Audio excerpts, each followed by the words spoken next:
Сайн байцгаана уу эрхэм оюутнуудаа. Disruptor AI Lab-аас 7 хоног бүрийн мэдээллийн товхимсоо хүргэж байна.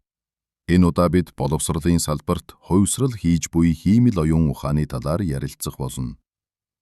Энэхүү технологи бидний суралцах арга барилд хэрхэн нөлөөлж, ямар боломж, сорилтуудыг бий болгож байгааг хамтдаа сонирхцгоё.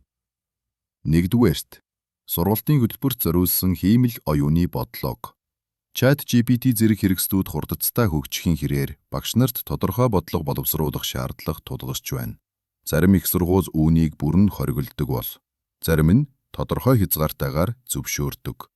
Хамгийн гол нь ямар ч тохиолдолд бодлого нь тодорхой, ойлгомжтой байх ёстой. Хоёрдугаарт, боловсролын салбар дахь хувьсрал. Хиймэл оюун ухаан нь боловсролын системийг үндсээр нь өөрчилж байна.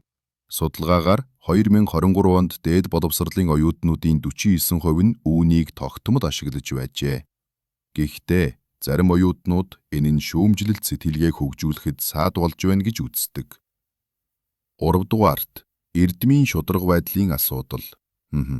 Turnitin GPT-0 зэрэг хиймэл оюун илрүүлэгч хэрэгслүүд тийм ч найдвартай биш юм. Тиймээс багш нар зөвхөн технологид найдалгүй, хувийн туршлага шаардсан даалгавар өгөх зэрэг өөр аргуудыг ашиглахыг зөвлөж байна. Эцэст нь хэлэхэд, хиймэл оюун ухаан бол зүгээр нэг хуулах хэрэг